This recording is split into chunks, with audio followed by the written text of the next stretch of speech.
Netflix presenting the book Jeet Aapki, written by Shiv Khera. Chapter 1, नजरिए का महत्व। सकारात्मक रुख अपनाएं। एक आदमी मेले में गुब्बारे बेचकर गुजर बसर करता था। उसके पास लाल, नीले, पीले, हरे और इसके अलावा कई रंगों के गुब्बारे थे। जब उसकी बिक्री कम होने लगी तो वह हीलियम गैस से भरा हुआ एक गुब्बारा हवा में उड़ा देता। बच्चे जब उस उड़ते गुब्बारे को देखते तो वैसा ही गुब्बारा पाने के लिए आतुर हो उठते। वे उसके पास गुब्बारे खरीदने के लिए पहुंच जाते और उस आदमी की बिक्री फिर बढ़ने लगती। उस आदमी की बिक्री जब भी घटती वह उसे बढ़ाने के लिए गुब्बारे उड़ाने का यही तरीका अपनाता। एक दिन गुब्बारे वाले को महसूस हुआ कि कोई उसके जैकेट को खींच रहा है। उसने पलट कर देखा तो वहां एक बच्चा खड़ा था। बच्चे ने पूछा, अगर आप हवा में किसी काले गुब्बारे को छोड़ें तो क्या वह भी उड़ेगा? बच्चे के इस सवाल ने गुब्बारे वाले के मन को छू लिया। बच्चे की ओर मुड़कर उसने जवाब दिया, बेटे, गुब्बारा अपने रंग की वजह से नहीं बल्कि उसके अंदर भरी चीजों की वजह से उड़ता है। हमारी जिंदगी में भी यही वसूल लागू होता है। अहम चीज हमारी अंदरूनी शख्सियत की वजह से हमारा जो नजरिया बनता है वही हमें ऊपर उठाता है। हार्वर्ड यूनिवर्सिटी के विलियम जेम्स का कहना है, हमारी पीढ़ी की सबसे बड़ी खोज यह है कि इंसान अपना नजरिया बदलकर अपनी जिंदगी को बेहतर बना सकता है। हमारा नजरिया हमें कामयाबी दिलाता है। हार्वर्ड विश्वविद्यालय द्वारा कराए गए एक अध्ययन के मुताबिक 85% मौकों पर किसी इंसान को नौकरी या तरक्की उसके नजरिए की वजह से मिलती है, जबकि अक्लमंद या खास तथ्यों और आंकड़ों की जानकारी की वजह से केवल 15% मौकों पर ही मिलती है। ताज्जुब की बात है कि जिंदगी में कामयाबी दिलाने में तथ्यों और आंकड़ों को केवल 15% हिस्सेदारी होती है, पर शिक्षा के मद की सारी रकम इन्हीं चीजों को पढ़ाने में खर्च की जाती है। जीत आपकी नाम की यह किताब कामयाबी के बाकी 85% के बारे में ही है। अंग्रेजी भाषा में एटीट्यूड, नजरिया सबसे महत्वपूर्ण लफ्ज है। यह जिंदगी के हर पहलू पर असर डालता है, यहाँ तक कि आदमी की निजी और व्यावसायिक जिंदगी पर भी। क्या कोई आदमी अच्छे नजरिए के बिना अच्छा अफसर बन सकता है? क्या कोई छात्र अच्छे नजरिए के बिना अच्छा छात्र बन सकता है? क्या माँ बाप, शिक्षक, सेल्समैन, मालिक या कर्मचारी अच्छे नजरिए के बगैर अपना किरदार, रोल अच्छी तरह निभा सकते हैं? हमारे क्षेत्र चाहे जो हों, कामयाबी की बुनियादी तो नजरिया ही है। अगर कामयाब होने के लिए नजरिए की कितनी अहमियत है तो क्या हमें जिंदगी के बारे में अपने नजरिए की जांच परख नहीं करनी चाहिए? और क्या हमें खुद से यह सवाल नहीं करना चाहिए कि हमारा नजरिया हमारे मकसद पर कैसे असर डाल सकता है? हीरो से भरा खेत। हफीज अफ्रीका का एक किसान था। वह अपनी जिंदगी से खुश और संतुष्ट था। हफीज खुश इसलिए था कि वह संतुष्ट था। वह संतुष्ट इसलिए था क्योंकि वह खुश था।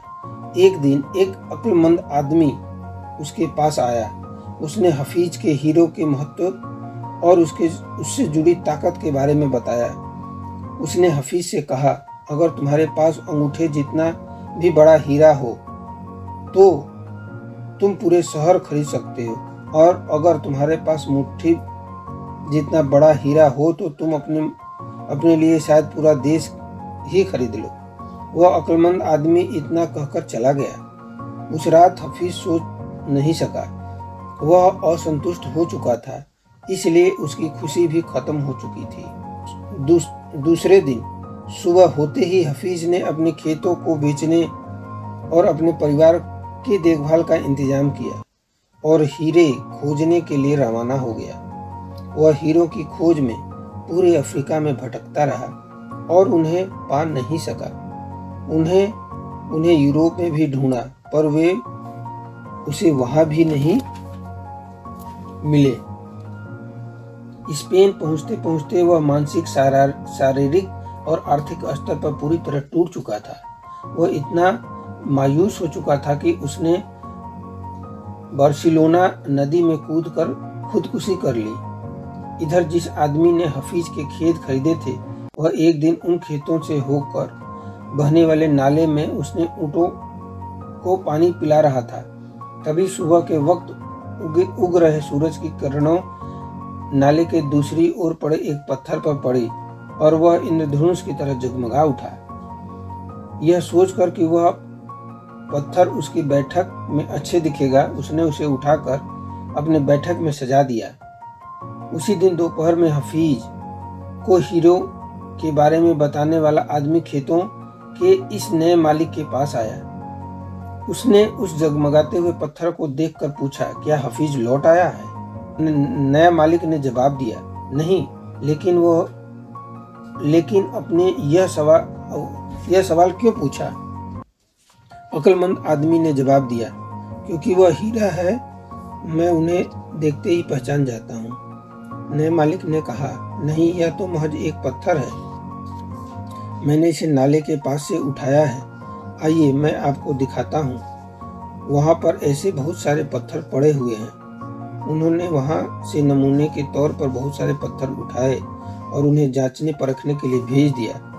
वे पत्थर हीरे ही साबित हुए। उन्होंने पाया कि उस खेत में दूर दूर तक हीरे दबे हुए थे। इस कहानी से हमें यह सीख मिलती है, इससे हमें 6 सीख मिलती है। पहला, जब हमारा नजरिया सही होता है तो हमें महसूस होता है कि हम हीरों से भरा हुई जमीन पर रह रहे हैं।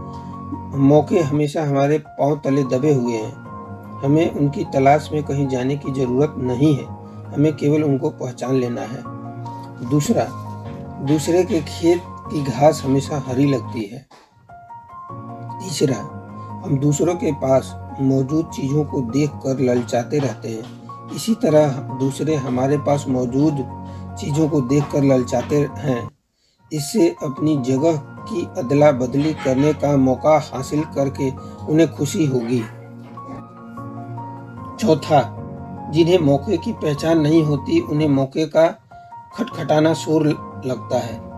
पांचवा, मौका जब आता है तो लोग उसकी अहमियत नहीं पहचानते, जब मौका जाने लगता है तो उसके पीछे भागते हैं। छठवां और लास्ट, कोई मौका दोबारा नहीं खटखटाता। दूसरा मौका पहले वाले मौके से बेहतर या बदतर हो सकता है, पर वह ठीक पहले वाले मौके जैसा नहीं हो सकता। इसलिए सही वक्त पर सही फैसला लेना बेहद जरूरी होता है। गलत वक्त पर लिया गया सही फैसला भी गलत फैसला बन जाता है। डेविड और गोलियत।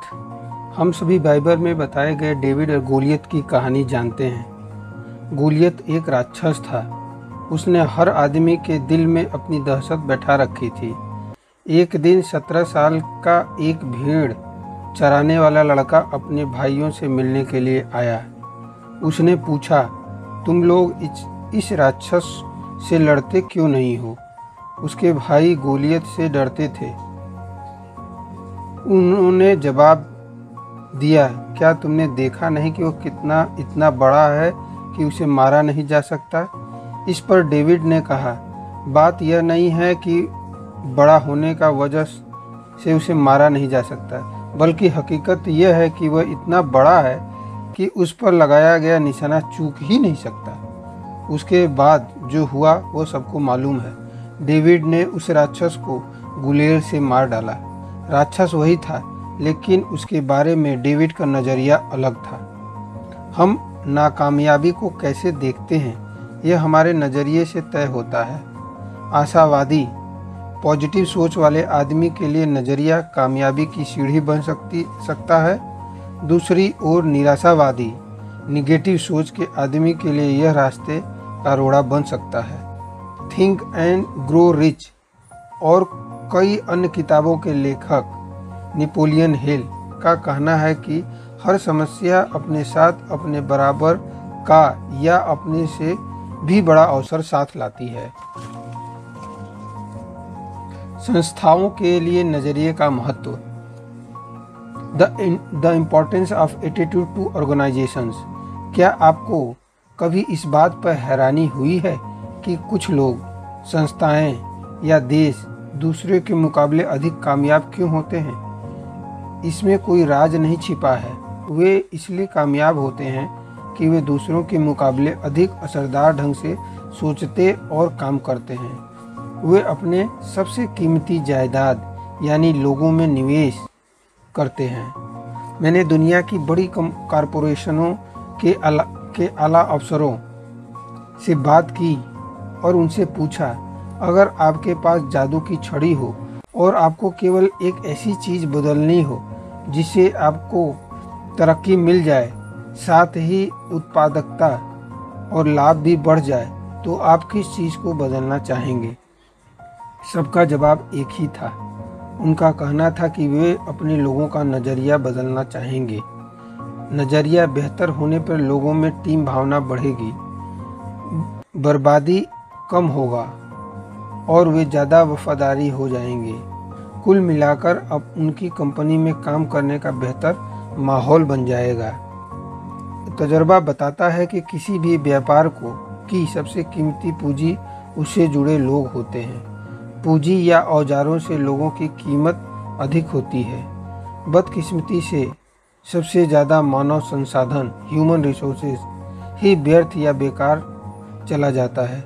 लोग आपकी सबसे बड़ी संपत्ति बन सकते हैं या सबसे बड़ा बोझ भी बन सकते हैं। TQP, सारी खूबियों वाले लोग। बहुत सारे ट्रेनिंग प्रोग्राम जैसे कि कस्टमर सर्विसेज, सेलिंग स्किल्स और स्ट्रेटेजी प्लानिंग के बाद मैं इस नतीजे पर पहुंचा हूं कि इनमें से ज़्यादातर कार्यक्रम काफ़ी अच्छे होते हैं, लेकिन इनके सामने एक बहुत बड़ी चुनौती है।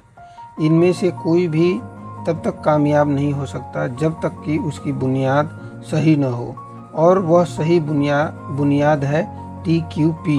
यह TQP क्या है? क्या मतलब है? टोटल क्वालिटी पीपल, यानी सारी खूबियों से भरे लोग, यानी वे लोग जो अच्छे चरित्र वाले, ईमानदार, नैतिक मूल्यों और सकारात्मक नज़रिए वाले लोग होते हैं। मुझे गलत न समझें, आपको दूसरे सारे प्रोग्रामों की ज़रूरत है, लेकिन वे तभी सफल होंगे जब आपकी नींव सही होगी, और वह नींव है TQP। उदाहरण के तौर पर, कुछ ग्राहक सेवा कार्यक्रमों में हिस्सेदारी करने वाले को प्लीज़ या थैंक यू कहना, मुस्कुराना और हाथ मिलाना सिखाया जाता है, लेकिन किसी आदमी में सेवा करने का जज्बा ही नहीं हो तो वह कब तक मुस्कुरा सकते हैं। इसके अलावा लोग नकली मुस्कान को पहचान जाते हैं, और अगर मुस्कान सच्ची न हो तो उसे देखकर चिढ़ पैदा होती है। मेरा कहना है कि असलियत को दिखावे पर हावी होना चाहिए, न कि दिखावे को असलियत पर। बेशक ग्राहकों से पेश आने वाले लोग को प्लीज़ और थैंक यू कहना चाहिए और मुस्कुराना चाहिए, ये बातें महत्वपूर्ण हैं, लेकिन याद रखें कि अगर मन में सेवा करने की भावना हो तो आम जिंदगी में ये बातें खुद ब खुद आसानी से शामिल हो जाती हैं। एक बार एक आदमी मशहूर फ्रांसीसी दार्शनिक ब्लेज पास्कल से मिला और उनसे कहा, अगर मेरे पास आपके जैसा दिमाग हो तो मैं बेहतर इंसान बन जाऊंगा। इस पर पास्कल ने जवाब दिया, बेहतर इंसान बनो, तुम्हारा दिमाग खुद ब खुद मेरे जैसा हो जाएगा। महान ऑर्गेनाइजेशंस को तहखानों या काम करने के हालात के पैमाने पर नहीं आंका जाता है, उन्हें भावना, नज़रिए और आपसी संबंधों के पैमाने पर आंका जाता है। जब कर्मचारी कहते हैं मैं यह काम नहीं कर सकता, तो इसके दो मायने हो सकते हैं। या तो उनका मतलब है कि उन्हें वह काम करने का तरीका मालूम नहीं है, या फिर वे उस काम को करना नहीं चाहते। अगर वे काम करने का तरीका नहीं जानते तो यह टेक्निकल ट्रेनिंग का मुद्दा है, लेकिन अगर वे काम नहीं करना चाहते हैं तो यह नज़रिए से जुड़ा मुद्दा हो सकता है, या वह नैतिकता का मुद्दा हो सकता है। कैलगेरी टावर की ऊंचाई 190.8 मीटर है उनका कुल वजन 10,884 टन है। उनमें से 6,349 टन कुल वजन का लगभग 60% भाग वजन जमीन के अंदर है। इससे जाहिर होता है कि भव्य दिखने वाला कई इमारतों की नींव काफ़ी मजबूत होती है। जिस तरह किसी भव्य इमारत के टिके रहने के लिए उसकी नींव मजबूत होनी चाहिए, उसी तरह कामयाबी के टिके रहने के लिए भी मजबूत बुनियाद की ज़रूरत होती है, और कामयाबी की बुनियाद होती है नज़रिया। संपूर्णतावादी नज़रिया, अ होलिस्टिक अप्रोच। मैं संपूर्णतावादी नज़रिए में यकीन रखता हूँ। हम केवल हाथ, पाँव, आँख, कान, दिल और दिमाग नहीं, बल्कि एक संपूर्ण इंसान हैं। काम करने के लिए एक पूरा आदमी जाता है और काम करके एक पूरा आदमी लौटता है। घर की परेशानियाँ हमारे कामकाज पर और कामकाज से जुड़ी परेशानियाँ हमारी पारिवारिक ज़िंदगी पर असर डालती हैं। पारिवारिक समस्याओं की वजह से तनाव का शिकार होने पर हमारी उत्पादकता घट जाती है। इसी तरह कामकाज से जुड़े परेशानियां न केवल हमारे पारिवारिक बल्कि ज़िंदगी के हर पहलू पर असर डालते हैं।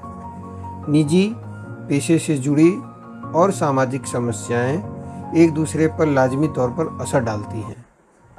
आपके नज़रिए को तय करने वाले कारक। मैं आपसे कुछ सवाल पूछता हूँ। हम नज़रिए के साथ ही जन्म लेते हैं या उसे बड़ा होने पर विकसित करते हैं? हमारा नज़रिया किन चीज़ों से बनता है? अगर माहौल की वजह से ज़िंदगी के बारे में अपना नज़रिया नकारात्मक हो गया है, तो क्या आप उसे बदल सकते हैं? दरअसल हमारे नज़रिया का ज़्यादातर हिस्सा हमारी ज़िंदगी के शुरुआती सालों में ही बन जाता है। यह सच है कि हम अपने मिजाज की कुछ खासियतों के साथ पैदा होते हैं, लेकिन बाद में हमारा जो नज़रिया बनता है उसे ख़ास तौर से ये 3 चीज़ें तय करती हैं। पहला माहौल, दूसरा तजुर्बा, तीसरा शिक्षा। इन्हें हम नज़रियों के 3 ES कहते हैं। अब इन तीनों पर नज़र डालते हैं।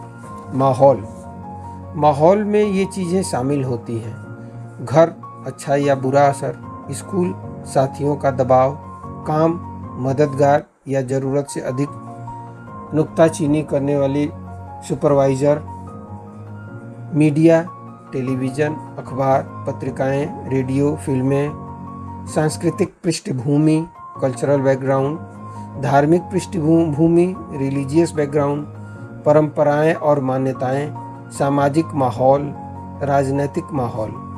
ऊपर बताए गए सारे माहौल मिलकर हमारी तहजीब बनाते हैं।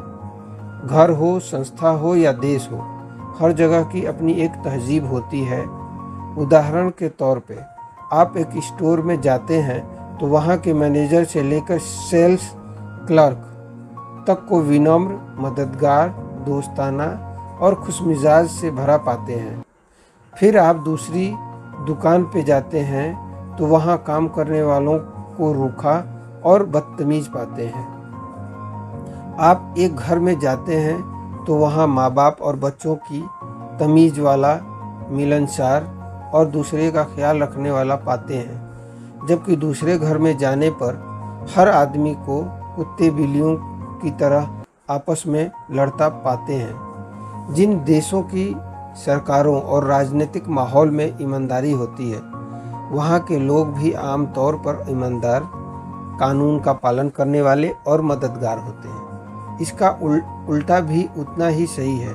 जिस तरह बेईमान और भ्रष्ट माहौल में एक ईमानदार आदमी का जीना मुश्किल हो जाता है, उसी तरह ईमानदारी से भरे माहौल में बेईमान व्यक्ति को मुश्किल होती है। अच्छे माहौल में मामूली कर्मचारी की भी काम करने की शक्ति बढ़ जाती है, जबकि बुरे माहौल में अच्छे काम करने वाले की भी काम करने की शक्ति घट जाती है। तहजीब, कल्चर कभी नीचे से ऊपर की ओर नहीं जाती है, बल्कि वो हमेशा ऊपर से नीचे की ओर आती है। हमें पीछे मुड़कर देखना चाहिए कि हमने खुद के लिए और अपने आसपास के लोगों के लिए कैसा माहौल तैयार किया है। बुरे माहौल में लोगों से अच्छे व्यवहार की आशा नहीं की जा सकती। जहाँ कानून का न तो होना ही कानून बन जाता है, वहाँ ईमानदारी नागरिक भी चोर, उचक्के और बेईमान हो जाते हैं। कुछ समय निकालकर इस बात का गौर कीजिए कि हमारा माहौल हम पर कैसे असर डालता है और हम जो माहौल तैयार करते हैं वह दूसरे पर कैसा असर डालता है। दूसरा, तजुर्बा, एक्सपीरियंस। अलग अलग लोग से मिले तजुर्बे के मुताबिक हमारा व्यवहार भी बदल जाता है। अगर किसी इंसान के साथ अच्छा अनुभव मिलता है तो उसके बारे में हमारा नज़रिया अच्छा होता है, पर बुरा अनुभव मिलने पर हम सावधान हो जाते हैं। अनुभव और घटनाएं हमारी ज़िंदगी के संदर्भ बिंदु बन जाते हैं। हम उनसे नतीजे निकालते हैं और भविष्य के लिए मार्गदर्शन की भूमिका निभाते हैं। तीसरा, शिक्षा फॉर्मल और इनफॉर्मल दोनों तरह की होती है। आजकल हम लोग सूचनाओं के सागर में गोते लगा रहे हैं, लेकिन ज्ञान और समझदारी का अकाल पड़ा हुआ है। ज्ञान को योजनाबद्ध ढंग से समझदारी में बदला जा सकता है और समझदारी हमें कामयाबी दिलाती है। शिक्षक की भूमिका काफ़ी महत्वपूर्ण होती है। उनका प्रभाव अंतकाल तक रहता है। इसके असर की लहरें अनगिनत हैं। शिक्षा ऐसी होनी चाहिए जो हमें केवल रोजी रोटी कमाना नहीं बल्कि जीने का तरीका भी सिखाए। सकारात्मक नज़रिया वाले लोगों को कैसे पहचानें? जिस तरह सेहत खराब न होने का मतलब अच्छा सेहत नहीं होता, उसी तरह किसी इंसान के नकारात्मक न होने का मतलब यह नहीं होता कि वह सकारात्मक है। सकारात्मक नज़रिए वाले लोगों की शख्सियत में कुछ ऐसा खासियतें होती हैं जिनकी वजह से उन्हें आसानी से पहचाना जा सकता है। ऐसे लोग दूसरे का ख्याल रखने वाले, आत्मविश्वास से भरे, धीरज वाले और विनम्र होते हैं। वे लोग खुद से और दूसरों से काफ़ी ऊंची उम्मीदें रखते हैं। उन्हें अच्छे नतीजे हासिल होने की आशा रहती है। सकारात्मक नज़रिया वाला आदमी हर मौसम में फलने वाले 12मासी फल जैसा होता है। उसका हमेशा स्वागत किया जाता है। सकारात्मक नज़रिए के फ़ायदे।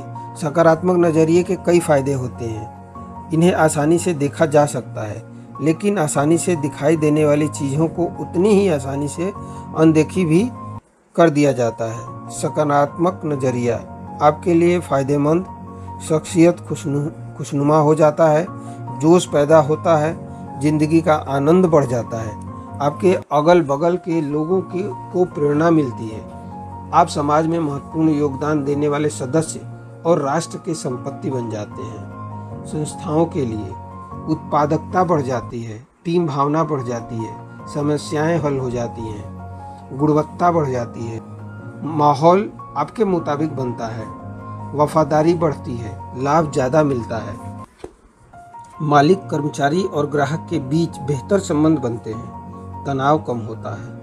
नकारात्मक नज़रिया के नतीजे। जिंदगी की राह रुकावटों से भरी पड़ी है और अगर हमारा नज़रिया नकारात्मक हो तो अपने लिए सबसे बड़ी रुकावट हम खुद बन जाते हैं। नकारात्मक नज़रिए वाले लोगों के लिए दोस्ती, नौकरी, शादी या संबंधों को कायम रख पाना काफ़ी मुश्किल होता है। नकारात्मक नज़रियों की वजह से संबंधों में कड़वाहट बढ़ती है, लोग नाराज रहते हैं, जिंदगी बेकसद बन जाती है, सेहत खराब रहती है, खुद के लिए और दूसरों के लिए तनाव बढ़ता है। नकारात्मक नज़रियों की वजह से घर और कामकाज की जगह का माहौल बिगड़ जाता है। ऐसा आदमी समाज के लिए बोझ बन जाता है। ये लोग अपने नकारात्मक नज़रियों को छुआछूत रोग की तरह अपने आसपास के लोगों और आने वाली पीढ़ियों तक फैला देते हैं। अपने नकारात्मक नज़रियों से वाकिफ़ होने के बावजूद हम उसे बदलते क्यों नहीं हैं? इंसान का स्वभाव आमतौर पर बदलाव विरोधी होता है। हमें बदलाव तकलीफ देह लगता है। बदलाव का नतीजा अच्छा हो या बुरा, पर अक्सर इससे तनाव बढ़ता है। कई बार हम अपनी बुराइयों निगेटिविटी के साथ जीने में इतना आराम महसूस करते हैं कि बेहतरी के लिए आने वाले बदलावों को भी कबूल नहीं करना चाहते। हम बुरे ही बने रहना चाहते हैं। चार्ल्स डिकेंस ने एक ऐसे कैदी के बारे में लिखा है जो सालों तक एक काल कोठरी में कैद रहता है। सजा काट लेने के बाद उसे आज़ाद कर दिया गया। उसे काल कोठरी से बाहर खुली धूप में लाया गया। उस आदमी ने अपने चारों ओर देखा। कुछ देर में ही वह अपनी इस नई आज़ादी से परेशान हो गया। उसने वापस काल कोठरी में जाने की इच्छा जाहिर की। वह आज़ादी और खुली दुनिया के बदलावों को कबूल करने के बजाय काल कोठरी, अंधेरे और हथकड़ियों में ही सुरक्षा और आराम महसूस कर रहा था, क्योंकि वह उन्हीं का आदी हो चुका था। इन दिनों भी कई कैदी ऐसे ही व्यवहार करते हैं। एक अनजाने संसार के साथ तालमेल कायम करने का तनाव उनकी बर्दाश्त से बाहर होता है, इसलिए वे जानबूझकर और अपराध करते हैं ताकि उन्हें वापस जेल में भेज दिया जाए।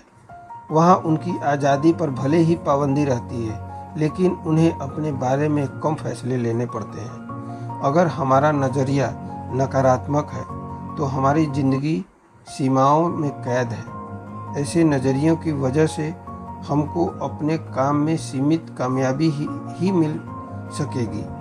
हमारे दोस्तों की तादाद कम होगी और हम जिंदगी में कम आनंद उठा पाएंगे। अगले अध्याय में मैं सकारात्मक नज़रिया विकसित करने के तरीकों के बारे में चर्चा करूंगा। हो सकता है सकारात्मक नज़रिया विकसित करने के लिए हमको थोड़ा तनाव झेलना पड़े और बदलाव की वजह से अनिश्चितता सी महसूस हो, पर यकीनन हमें इसका लाभ मिलेगा।